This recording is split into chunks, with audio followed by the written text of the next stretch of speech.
Stock board. Learn, focus, earn. तर live सेगमेंटच्या एका नवीन भागात सगळ्यांचं स्वागत. 9:06 झाली आहेत आणि इकॉनॉमिक टाइम्सला बघितल्यानंतर दोन स्टॉक्स शॉर्टलिस्ट केलेत आज. तो म्हणजे ज्युबिलंट फूड वर्क्स आणि इप्का लॅब किंवा IPCA लॅब. तर जनरली आपण स्कॅनरला जाऊन बघतो, पण सध्या मार्केट डाऊन असल्यामुळे स्कॅनरला तर काही आलेलं नाही आहे. त्याच्यामुळे हे दोन स्टॉक्स ह्याच्यात म्हणजे लक्ष ठेवणार आहे आज मी. तर आता ज्युबिलंट फूडमध्ये सध्या तरी मी काही प्री मार्केटमध्ये ऑर्डर टाकली नाही आहे. पण ही जी लेवल आहे, त्या लेवलच्या आसपास आपण बाय करायचा प्रयत्न करू शकतो आणि स्टॉप लॉस हा ठेवू शकतो. आता सध्या बोलता बोलता प्री मार्केटमध्ये तो कुठे ओपन होतो त्याच्यावर पण अवलंबून आहे. म्हणजे समजा तो खालीच ओपन झाला तर कदाचित आपली रणनीती वेगळी असू शकेल किंवा टोटली आपल्याला ड्रॉपसुद्धा करावा लागू शकतो. पण सध्या तरी ह्याच्या आसपास कुठेतरी बाय करायचा प्रयत्न असेल. स्टॉप लॉस ह्याच्या खाली कुठेतरी आपण म्हणजे एक मनातला स्टॉप लॉस आपण इथे ठेवू शकतो आणि इथून तो वर जाईल अशी अपेक्षा आहे. आता हा या पॉईंटला निवडण्याचं कारण म्हणजे एक तर हा खाली आलेला आहे असा, अगदी इकडून पण हे करून तो खाली आलाय आणि इथून त्याने थोडीशी दिशा बदलली आणि एक थोडंसं पॉझिटिव्हिटी इथून दाखवली आहे. सध्या तरी तो अगदी बॉर्डरला ओपन झालाय, त्यामुळे तिथे वेट अँड वॉच करावं लागेल. पण सध्या तरी तो म्हणजे आपल्या स्टॉप लॉसच्या तरी वर आहे, त्यामुळे या प्रदेशात आपण बाय करायचा प्रयत्न करू शकतो. बाकी वर जाताना समजा त्याने दिशा खरोखरच आता नीट बदलली आहे असं समजा ॲझ्युम केलं तर तो असा काहीतरी करत वर जाऊ शकेल. आता या केसमध्ये आपलं ह्याच्या आसपास वगैरे सुद्धा आपण टार्गेट इंट्राडेसाठी ठेवू शकतो. फार लांबचं न ठेवता निदान जे प्रॅक्टिकल आहे आणि कमी वेळेत होऊ शकतं असं कुठलं तरी हे टार्गेट आपण ठेवू शकतो. तर सध्या तरी प्री मार्केटमध्ये काही टाकलं नाही आहे. दुसरा आहे तो म्हणजे इप्का लॅब आणि इप्का लॅबच्या बाबतीत बघायचं झालं तर ह्याला काल इकडून एक मोठी म्हणजे कॅन्डल येऊन हा वरच्या दिशेने गेलाय. त्याच्यानंतर एक 30 डिग्रीच्या अँगलमध्ये साधारण हा वर गेलाय. बऱ्याच वेळेला असं 30 डिग्रीने गेला की तो पडायची शक्यता असते, असं माझं ऑब्झर्वेशन आहे. असं काही थेअरी सांगत नाही. पण जर 45 डिग्रीमध्ये वगैरे गेला तर बऱ्यापैकी असं चांगला आपल्याला हे मिळू शकतो. पण हा जो 30 डिग्रीचा म्हणजे 30 अंशातला जो असं हे आहे जाण्याचा प्रवास, तो थोडासा पटकन पडू शकतो अशा बेतात तो जातो. त्यामुळे तिथून तो खाली पडलेला आहे आणि तिथून एक रिकव्हरी समजा आली म्हणजे फार फार तर अजून खाली येईल किंवा ही जी गॅप आहे ती सुद्धा भरेल आणि त्याच्यानंतर तो वर जाईल असं येऊ शकतं. त्यामुळे आत्ता तो आहे तिथेच ओपन झाला आहे. त्यामुळे सध्या तरी मी काही त्याच्यात लगेच पोझिशन घेत नाही आहे. तर मार्केट कसं जातं आहे त्याच्यानुसार आपण हे बघू शकतो. सध्या तरी हे दोन स्टॉक काढले, त्यातून ऑपॉर्च्युनिटी पुढे कशी मिळते किंवा अगदीच असंही होऊ शकतं की जे काही आपण अभ्यास केला आहे त्याचं टार्गेट लगेच झालं आहे, त्यामुळे हातातून संधी निसटून गेली आहे. त्यामुळे शेवटी ते मार्केटवर आहे. त्यामुळे आता 9:15 आपण भेटूया. तर 9:14 आणि एक 5-10 सेकंदात मार्केट चालू होईल आता. आणि ज्युबिलंट फूड 635च्या इथे ओपन झालेला होता. आता पुढचं त्याचं काय होतं आहे हे बघायला लागेल.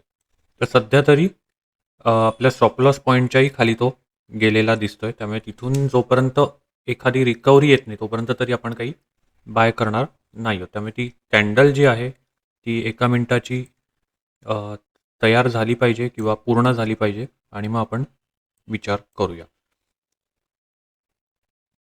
तर सध्या 638 आणि एक प्रकारची हॅमर टाईपची कॅन्डल इथे तयार झालेली दिसते.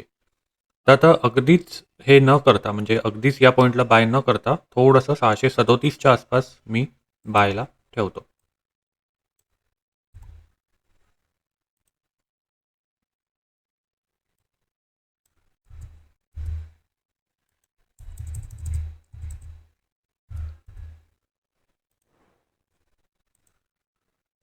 सो पहिली कॅन्डल तरी बरीच मोठी आली आहे, पण लगेच इथे बाय न करता मी थोडीशी वाट बघणार आहे म्हणजे खाली येण्यासाठी आणि नंतरच बाय करेन असं म्हणतोय. त्यातून त्याचं टार्गेट समोर झालं तर आपण काही करू शकत नाही. पण सध्या तरी इतक्या हाय रेटला बाय करायच्या ऐवजी मी थोडंसं त्याला खाली येण्यासाठी वाट बघणार आहे.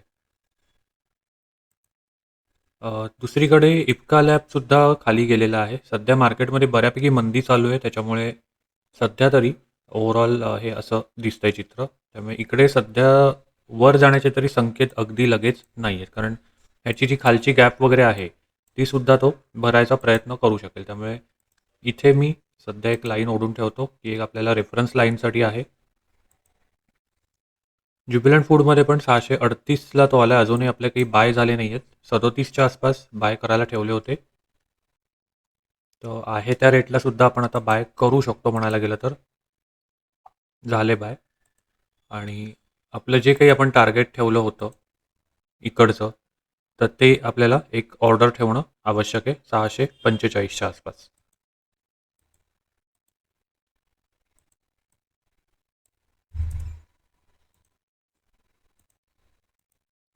तर सध्या ह्याच्यात ॲक्च्युली क्वांटिटीसुद्धा मी वाढवू शकतो, कारण आपण एनिवे कमी क्वांटिटी घेतल्यात. त्यामुळे समजा तो इथे थोडासा वर जायला लागला तर मी टॉपअप करेन. सध्या तरी अगदी टॉपअप नाही करत आहे. पण आता या केसमध्ये आपला जो स्टॉप लॉस आहे किंवा एखादी अ, हे असायला पाहिजे आपली बाउंड्री किंवा एक लिमिट, ते इथे ठेवू शकतो. आणि सध्या तो थोडीशी रिकव्हरी दाखवतोय.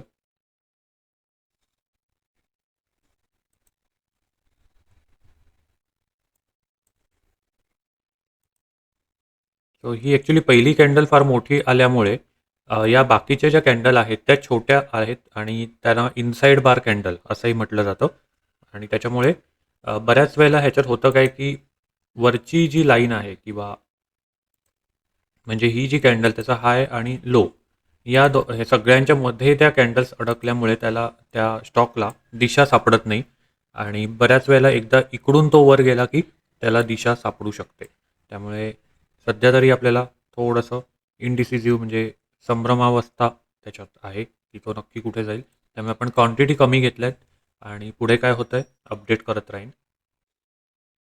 सो 9:44 आणि ही जी इनसाइड बार कॅन्डल आहे त्याला एक ओव्हरऑल खालच्या साईडला ब्रेकडाऊन करून हा आता खालच्या दिशेने जातोय. त्यामुळे आपण आपली जी ऑर्डर आहे ती सध्या तरी आपण एक्झिट करणार आहोत मार्केट रेटला. त्यामुळे 628च्या आसपास आपण एक्झिट केलं आहे. 89चा लॉस आहे. पण आपल्याकडे वेळ आहे, त्यामुळे दुसरी काही अपॉर्च्युनिटी आपल्याला मिळते का ती बघणार आहे, मेन म्हणजे बँक निफ्टीमध्ये. तर बँक निफ्टीची आज ॲक्च्युली एक्सपायरी असणार आहे आणि त्याच्यामुळे थोडीशी व्हॉलॅटिलिटी त्याच्यात असू शकते. तर त्या बँक निफ्टीच्या ऐवजी आपण थोडंसं निफ्टीकडे लक्ष देऊ शकतो आज. तर निफ्टीला थोडीशी एक दिशा प्राप्त झालेली आहे आणि हा पण तसं म्हणायला गेलं तर खालच्या दिशेने जातोय. आता हा एक दिवसाचा जो लो आहे तो त्याने ब्रेक केलेला आहे आणि खालच्या दिशेने जातोय. त्यामुळे आपण एखादा पुट वगैरे घ्यायचा विचार करू शकतो.